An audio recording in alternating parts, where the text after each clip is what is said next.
Eu quero que você me ouvisse como se você estivesse num gabinete pastoral ouvindo um conselho de gente que te ama sua família e quer te ver bem. Colunas que sustentam o casamento. Colunas que sustentam o casamento. Eu tenho dito que o grande desafio de um casal, ou para um casal, é preservar a aliança. Preservar a aliança. Preservar o pacto. E aí, nós temos uma das colunas de sustentação de um casamento interessante. Pode tocar, Cláudio Ivan, pode tocar, faz o fundo musical, isso. Falar com o fundo musical é melhor, né, Cláudio Ivan? Diga fidelidade. Outra vez, fidelidade. Eu quero dar uma definição de fidelidade. Marque aí. Fidelidade é honrar o outro na ausência. Fidelidade é honrar o outro na ausência. E a Bíblia diz: ouvistes o que foi dito? Não adulterarás. Eu, porém, vos digo, qualquer que olhar para uma mulher com intenção impura, ou seja, o adultério pode estar nos nossos olhos. Qualquer que olhar para uma mulher com intenção impura, no coração já adulterou com ela. Paulo, escrevendo a Timóteo, disse: da mesma sorte, quanto às mulheres é necessário que sejam elas respeitáveis, não maldizentes, temperantes e fiéis em tudo. Repetem: e fiéis em tudo. O marido, o diácono, seja marido de uma só mulher. E aqui tem duas linhas de interpretação. Alguns dizem marido de uma só mulher, é monogamia. Ou um só casamento. As duas interpretações, para mim, estão corretas. Aí tem um texto em Cantares, capítulo 4, verso 12, que diz: jardim fechado és tu, minha irmã, noiva minha, manancial recluso, fonte selada. Repete comigo: jardim fechado. Só as mulheres, só os homens.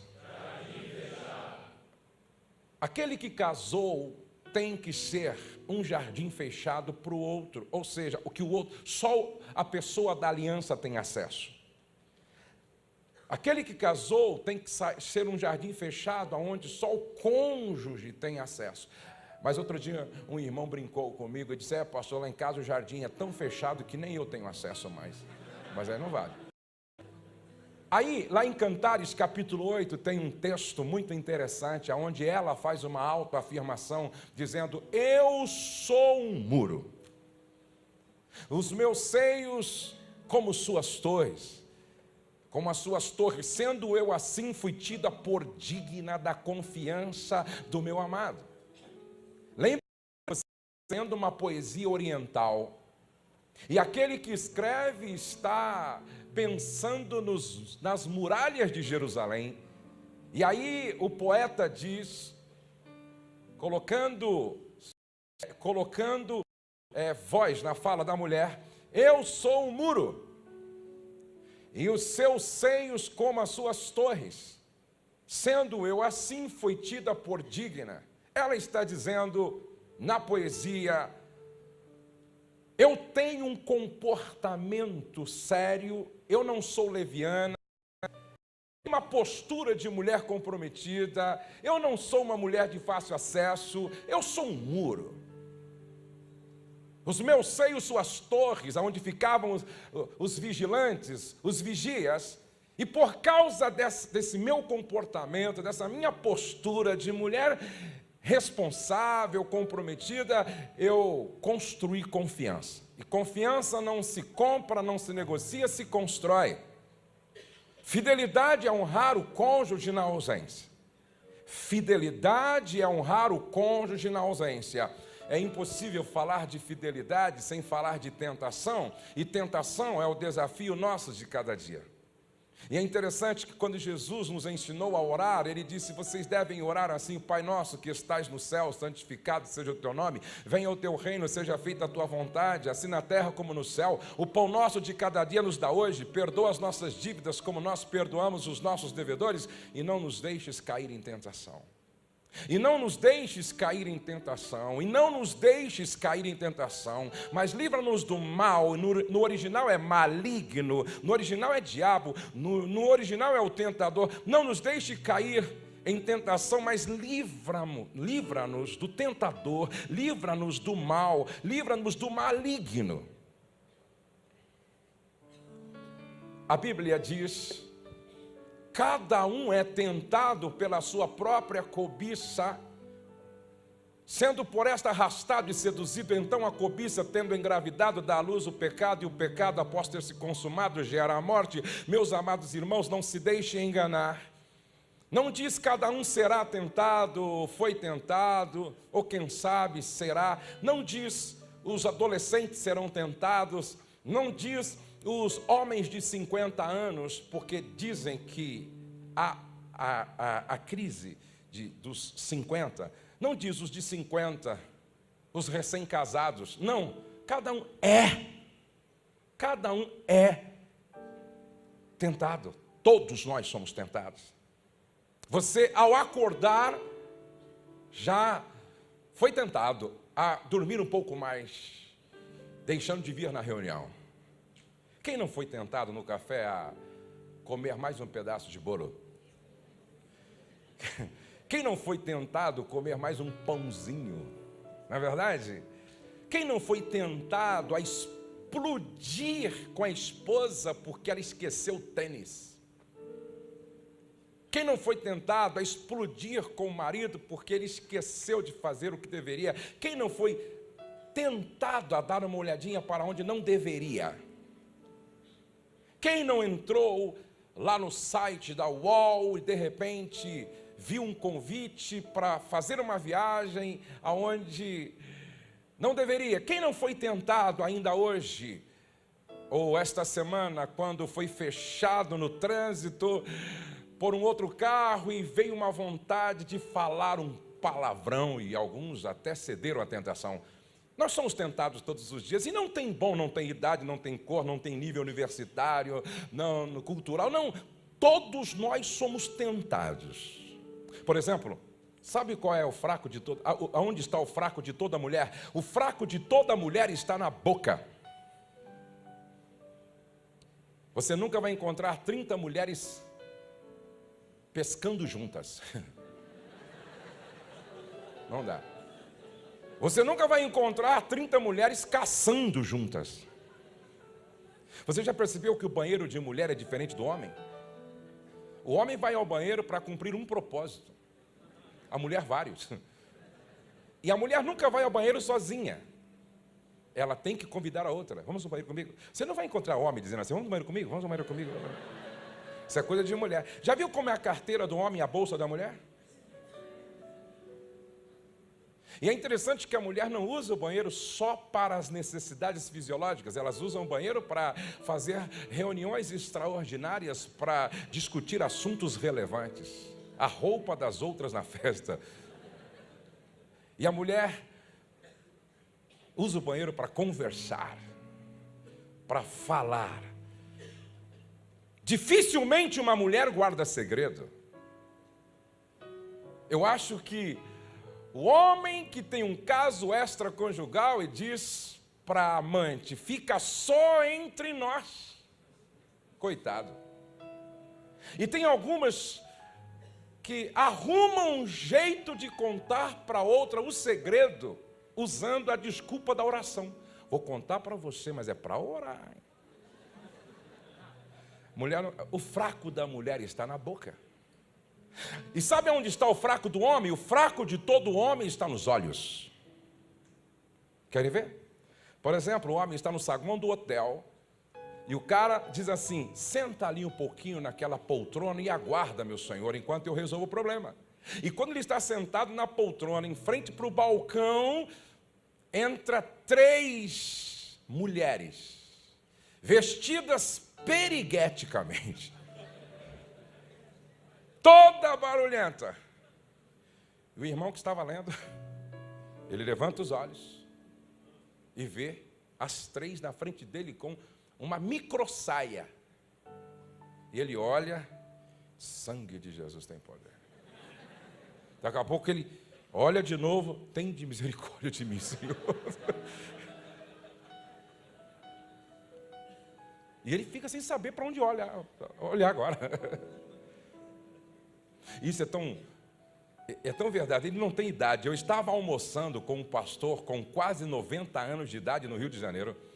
Pastor muito bem sucedido financeiramente, me levou para almoçar num restaurante muito legal no Rio de Janeiro. E aí nós sentamos de frente para um corredor, e eu e ele, nós ali batendo um papão. Eu gosto muito de conversar com gente experiente, batendo um papo e tal. E de repente entrou 3 ou 4 moças vestidas perigueticamente, com um salto dessa altura, e toda assim, barulhenta e tal, e falando, e passou por nós. Não tinha como não ver, porque na nossa frente, assim, que a primeira olhada não é pecado. Agora tem gente que não sai da primeira, então.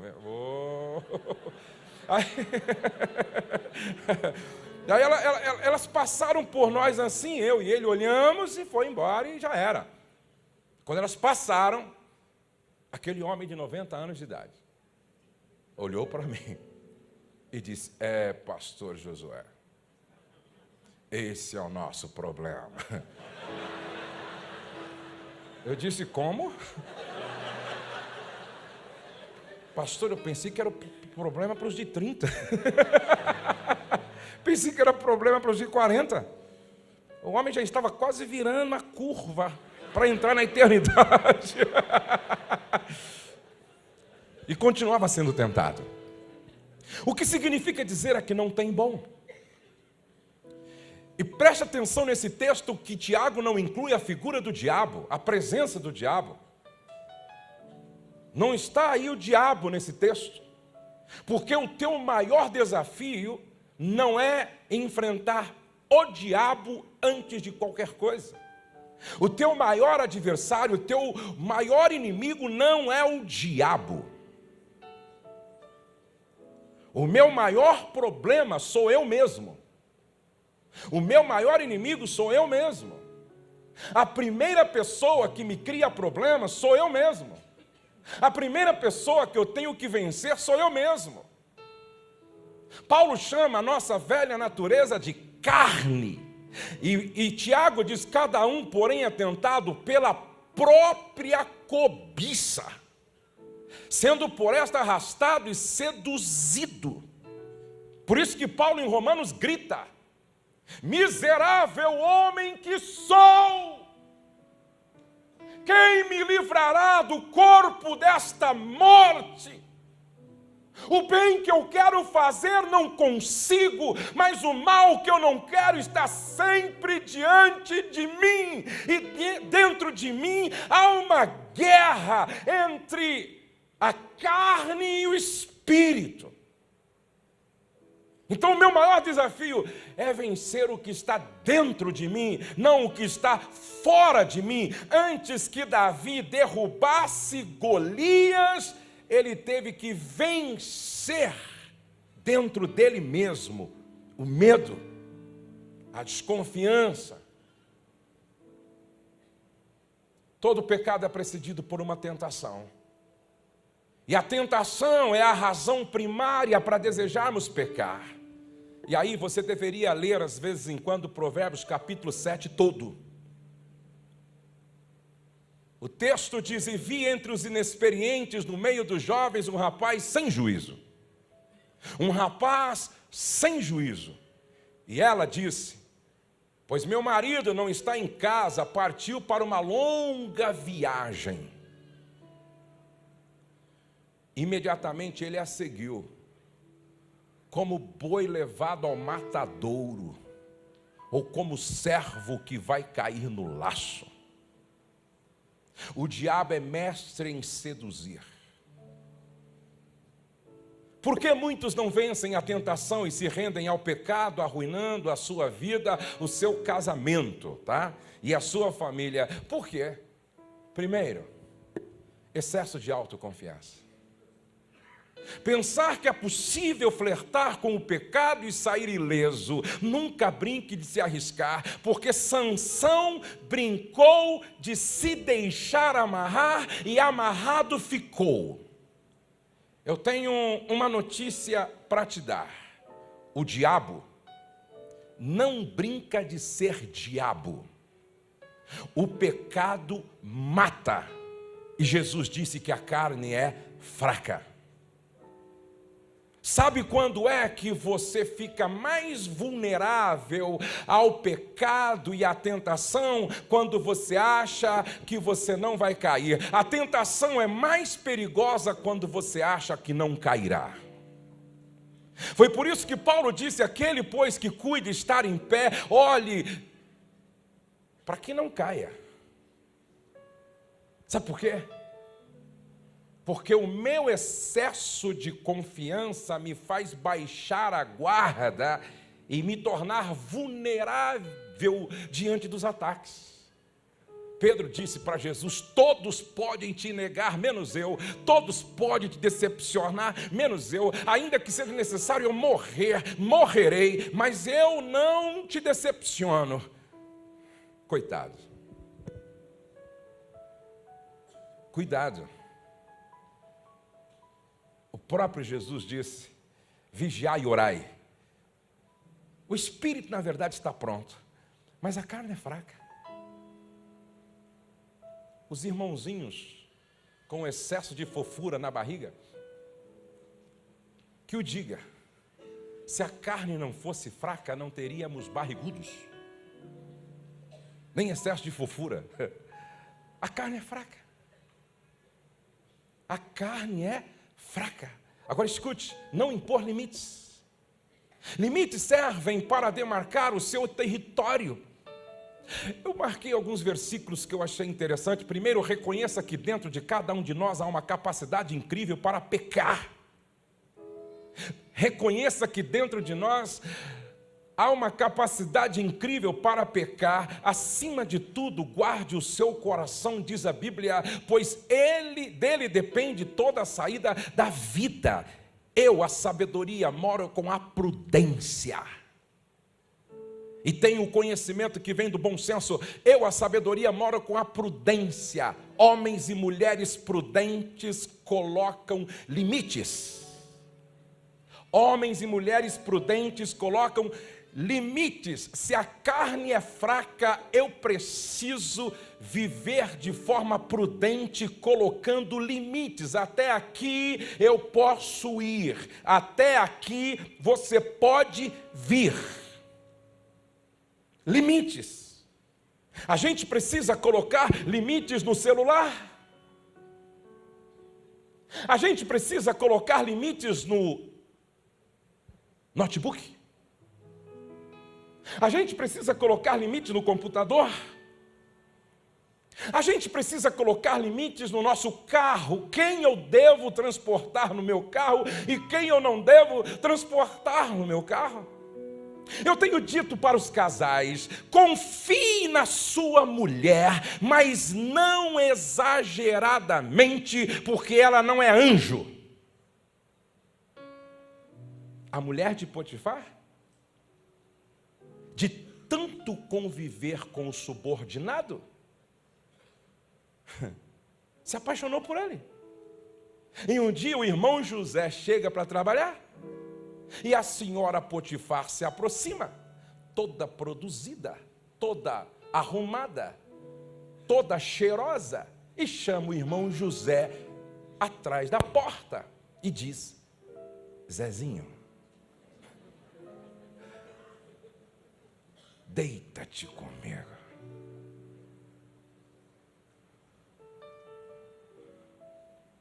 Preste atenção, que não tem bom. É preciso colocar limites. É preciso colocar limite no escritório. É preciso colocar limites em casa. Se o diabo não brinca de ser diabo, se o pecado mata, e se a carne é fraca, e o pecado é doce, porque se fosse amargo ninguém queria. Se o pecado tivesse o sabor de uma bezetacil, ninguém queria. O pecado só é atrativo porque a Bíblia diz que ele produz gozo. ele produz prazer, mas a Bíblia diz que o seu fim é morte. Então, se o diabo não brinca de ser diabo, o pecado mata e a carne é fraca, eu preciso viver de forma prudente, colocando limites. Na escola, na faculdade, no telefone. Tem muita gente brincando nas redes sociais. A Bíblia diz que Davi, em um tempo em que os reis iam para a guerra, mandou Joabe e o seu exército guerrear, e ele, aos 50 anos, e quem sabe ele estava naquela crise dos 50, onde muitos caras se acham os saradões. Parece que os hormônios borbulham como na adolescência. E eles querem medir a capacidade, o nível de poder de sedução. E Davi almoça, deita, acorda, depois do almoço, dá uma espreguiçada, sai na varanda do palácio, e quando ele dá uma olhada, como quem vê um filme pornográfico, ele vê Betseba, uma linda mulher, tomando banho nua. E ele pergunta para um subordinado, quem é? E a resposta foi, ela é mulher do teu homem de confiança, um dos homens de confiança, chamado Urias, um oficial do exército. Ele diz, por favor, traga-me essa mulher. E ele se deita com ela. Agora olhem para cá, por favor. Ele honrou o seu homem, seu oficial de confiança. Ele honrou esse homem na ausência, sim ou não? Não. Irmão, olhe para cá, por favor. Toda vez que você planta a semente da desonra, você vai colher morte, vergonha e apedrejamento moral. Toda vez que você planta a semente da desonra, você vai colher morte, vergonha e apedrejamento moral, porque com Deus as coisas não terminam em pizza. Ele não honrou o seu homem de confiança que estava na guerra. Ela não honrou o seu marido que estava na guerra. A mulher de Potifar não honrou Potifar na sua ausência. Mas José nos ensina uma grande lição. O diabo não brinca de ser diabo, o pecado mata, a carne é fraca, mas é possível vencer quando se vive prudentemente. José disse para ela, não! O teu marido colocou tudo em minhas mãos para gerenciar, menos você, porque você não é minha mulher, você é mulher dele, você é mulher do meu patrão, você é mulher de Potifar, e jamais eu faria tamanha maldade e pecado contra o meu Deus. Porque aqui não é só uma questão de honrar o meu Senhor na sua ausência, mas é honrar a Deus na sua presença. Olhem para cá, por favor. Eu tenho dito para as mulheres, confie no seu marido, mas não exageradamente, sabe por quê? Bem-aventurado é o homem que tem uma mulher bisbilhoteira.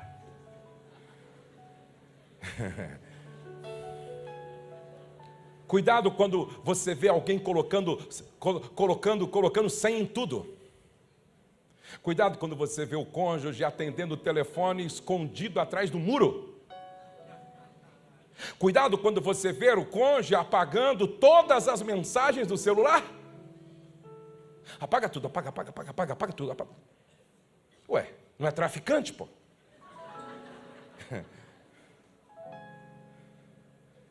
não é bandido. Cuidado, quando você vê alguém levando o celular até para o banheiro. Na hora de dormir, coloca o celular no cofre.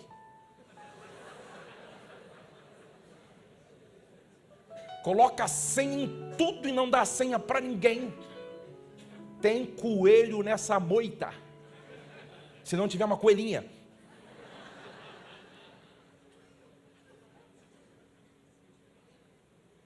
Irmã, que história é essa de você tirar uma fotografia tomando banho de sol de biquíni, fio dental na praia e postar no Facebook?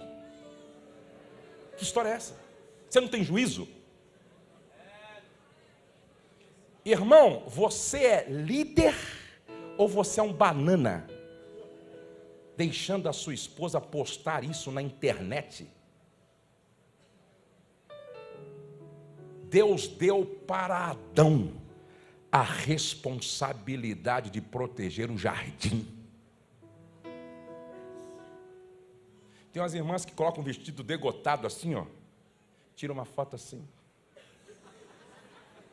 Para os irmãos da igreja curtir. Pomba gira, pô.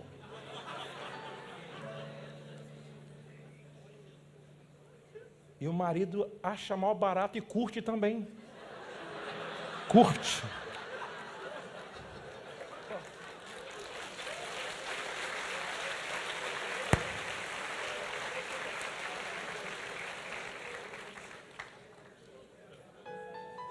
Pior quando o homem coloca uma sunga, tira uma foto e posta para as irmãs curtir também. Ou nós somos igreja, ou a semelhança de Sansão, o diabo vai nos pegar, vazar os nossos olhos e fazer de nós palhaços no seu arraial. Deus quer gerar temor no nosso coração. Se vocês me entendem, digam amém. Amém. Irmão, preste atenção. Eu estou falando com empresários, eu estou falando com profissionais liberais, eu estou falando com pessoas que têm colaboradores. Os nossos colaboradores estão aqui. Eu não carrego nem a minha gerente que está aqui no meu carro. Ela está aqui de prova. Outro dia fomos para o cartório. Ela disse, pastor, o senhor vai no cartório agora? Eu disse, vou. E ela mesma disse, eu vou no meu carro. Eu pensei, é claro. Eu não carrego mulheres no meu carro sozinho. Pastor, mas o senhor é perigoso? A minha carne é. Foi Jesus quem disse, o diabo não brinca de ser diabo. A carne é fraca e o pecado mata. Se Davi estivesse aqui hoje, sabe o que ele diria para nós? Cuidado, porque um caso pode começar numa parada para um café. Um caso pode começar numa parada para o jantar. Um caso pode começar numa viagem de negócios. Um caso pode começar numas férias com algumas amigas e amigos. Então preste atenção, por favor. Coloca limite no seu carro. Não tem nada a ver. Ela é casada e eu também. Porque é casado, não é carne. Não, eu viajei, fiquei 15 dias fora para um tratamento, meu marido ficou em casa, mas a minha empregada cuida bem dele. Ô irmã, você não tem juízo?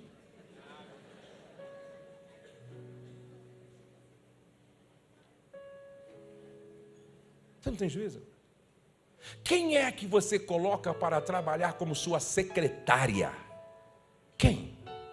Outro dia eu vi um cara atendendo uma secretária lá no aeroporto, atendendo a secretária dele, um executivo que estava próximo de ir numa sala VIP, e ele atendeu assim, ó, alô, fala meu amor, não meu anjo, meu bem, deixa eu te explicar minha querida, ou minha fofa, meu anjo, ou meu amor, eu disse depois do expediente é motel. Porque eu duvido que ele fala assim com a mulher dele. Um tipo de tratamento eu só dou para minha mulher.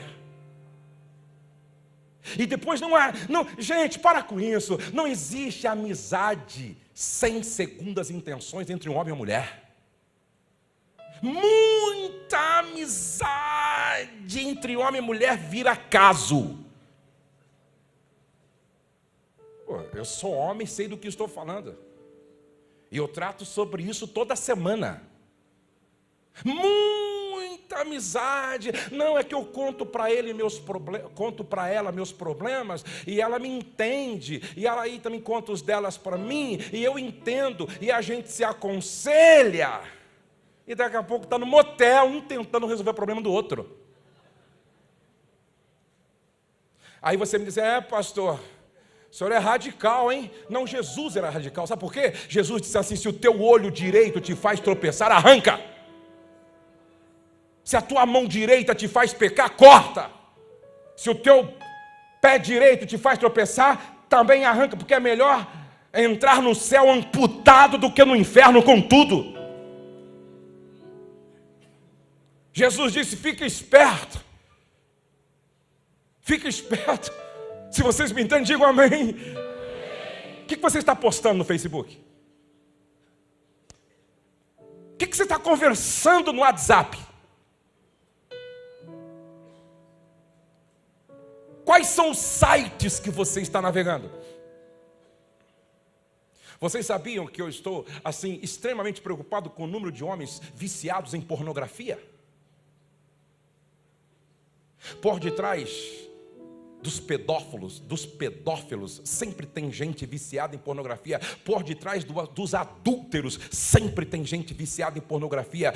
Por detrás dos estupradores, sempre tem gente viciada em pornografia. Por detrás das pessoas que perdem o controle e vão em busca até de zoofilia, de necrofilia, vão atrás de coisas absurdas, sempre tem alguém viciado em pornografia. Eu costumo dizer que a pornografia é carne temperada pelo diabo no inferno.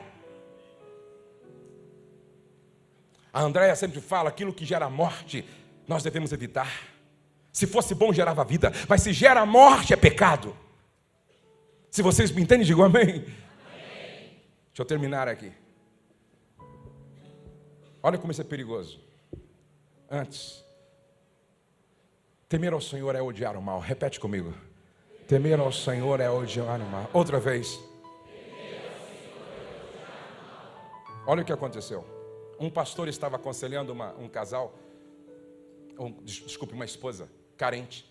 Ele aconselhou a esposa. E essa mulher ficou com o telefone dele e ele ficou com o telefone dela. Até aí tudo bem. Mas vou dar um conselho para você. Faça como eu faço. A maioria das mulheres que eu tenho o telefone aqui, eu sempre coloco assim, ó: Fernanda do Joaquim. Joaquim da Fernanda, Ana do Salomão, para não ter problema. Aí o pastor ficou com o telefone da irmã carente. E mulher carente quer conversar com gente que dá atenção, e o pastor deu atenção e tal, até aí normal, aconselhando. Mas um dia, à tarde, a irmã chamou o pastor no WhatsApp, e o pastor atendeu. Conversa vai, conversa vem, conversa vai, conversa vem. E aí, de repente, ela perguntou para ele assim: o que você vai fazer agora? Ele disse: vou tomar banho. Até aí, normal. Você não toma banho, irmão? Quem toma banho aqui hoje? Vai tomar depois? Então tá bom. Todos nós tomamos banho, não é? Se bem que o Steve Jobs tomava um banho por semana. Um dia mandaram ele tomar banho, ele foi lá no banheiro e colocou o pé dentro do vaso sanitário. Era louco mesmo. Aí o pastor disse: vou tomar banho, até aí normal. Aí começou a ficar grave com a frase dela depois. Ela disse assim: como eu gostaria de estar aí para esfregar suas costas. Ô irmão, se uma mulher escrevesse isso para você no WhatsApp, qual seria a sua resposta? Com sinceridade, irmão.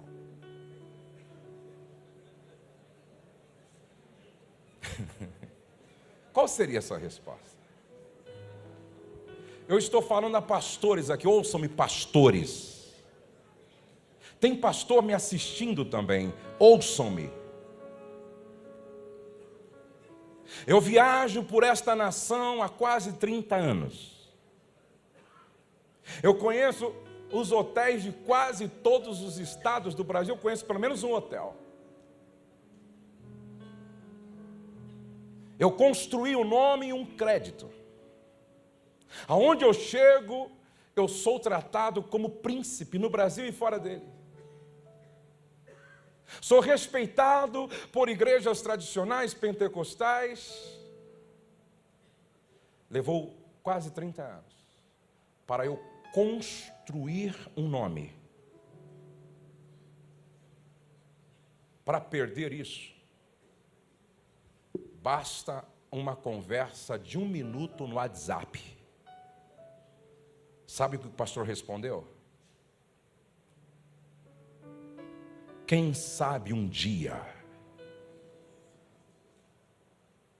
Por causa disso, olha o que aconteceu. A mulher termina a conversa e deixa o telefone em cima da mesa. O filho adolescente vem e pega para usar o WhatsApp da mãe. E ele começa a ver a conversa do pastor com a mulher. Achou estranhíssima. Levou para o pai. Ô pai, olha a conversa da mãe com o pastor. Você já imaginou um pastor perder a igreja por causa de um abraço? O pastor deu um abraço numa irmã. A irmã foi no conselho e disse: ele me deu um amasso. Aquilo não foi abraço. O pastor me deu um amasso. Isso não é papel de pastor. O conselho reuniu, chamou o pastor confessou, e por causa de um abraço errado ele perdeu a igreja. Esse pastor do WhatsApp foi chamado num conselho. E diante do conselho o marido disse assim: eu só não te dou um tiro na cara, porque eu sou mais crente do que você.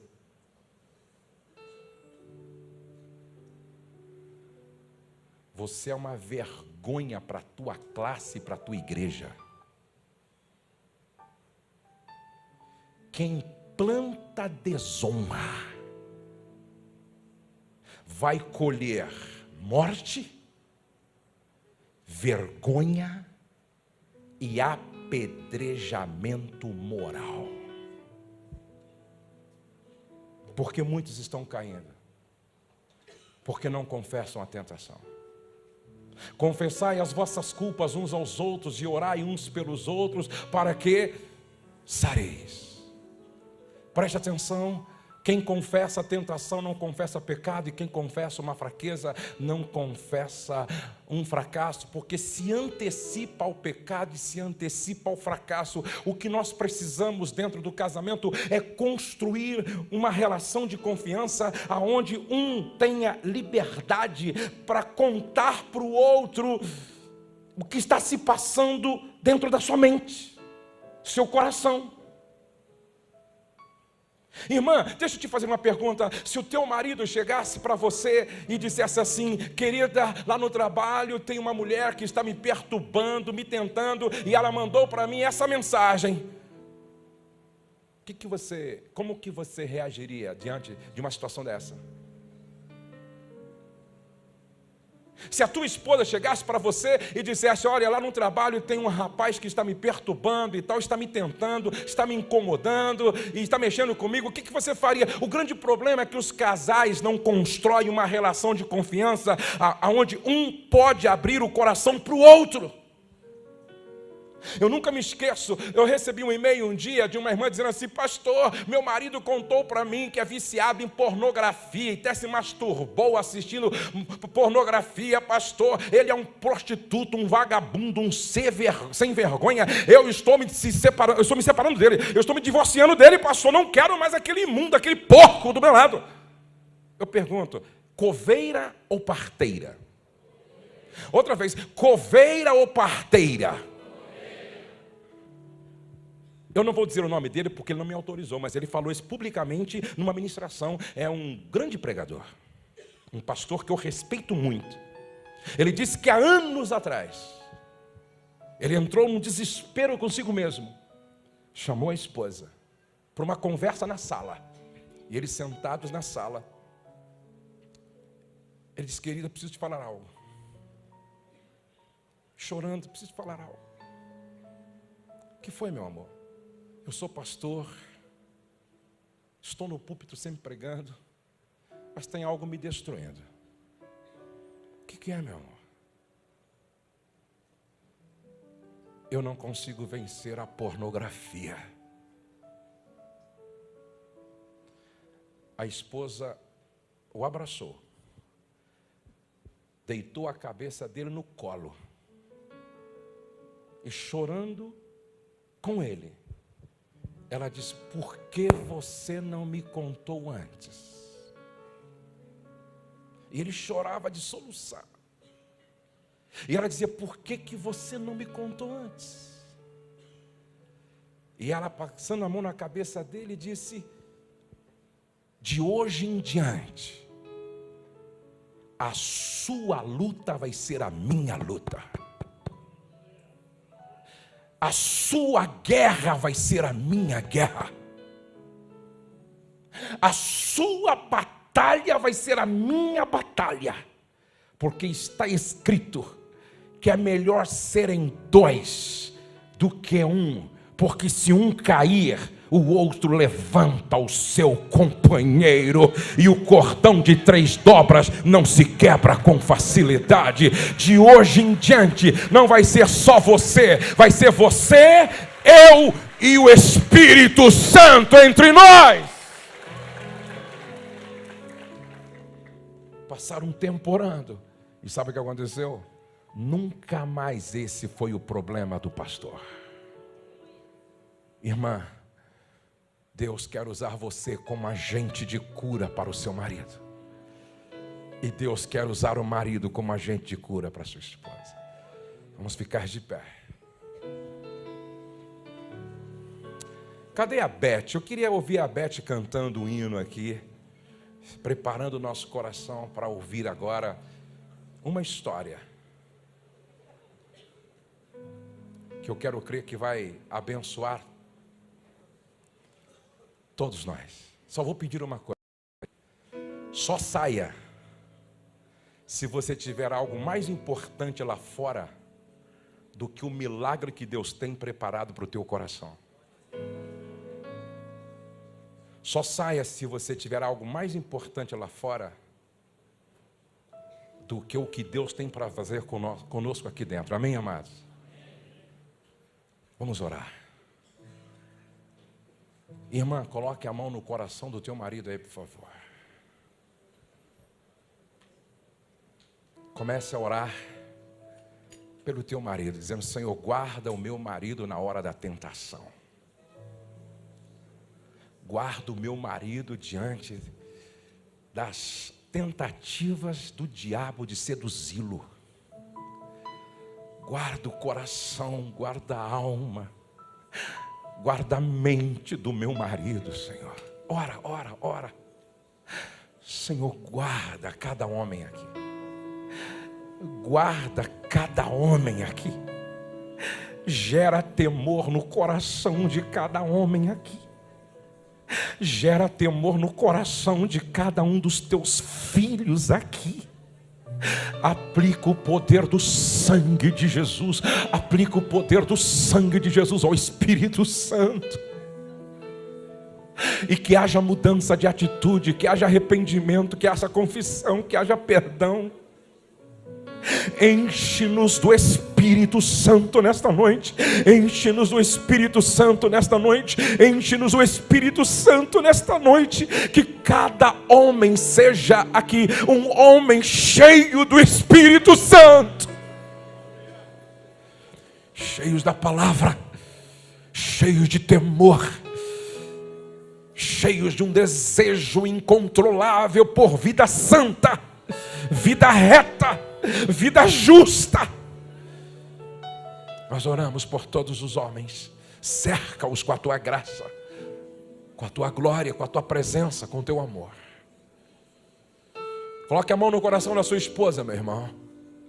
Comece a orar dizendo: Senhor, guarda a minha esposa na hora da tentação. Livra o seu coração e sua mente do mal. Protege minha esposa contra os dardos inflamados do maligno. Guarda a mente, guarda as emoções. Protege a minha esposa. Guarda a minha esposa. Cerca a minha esposa com a tua graça, com o teu amor, com a tua glória, com a tua presença.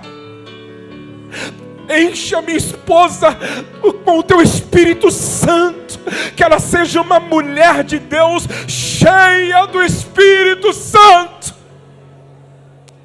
Dá que todos aqui estejam debaixo de um batismo de amor, de um batismo de glória, de um batismo de poder, de um batismo de alegria, de um batismo de santidade, de um batismo celestial. E que como nunca nós possamos em Cristo viver uma vida de vitória sobre o pecado, no nome de Jesus. Em pé, vamos cantar ao Senhor. Pai,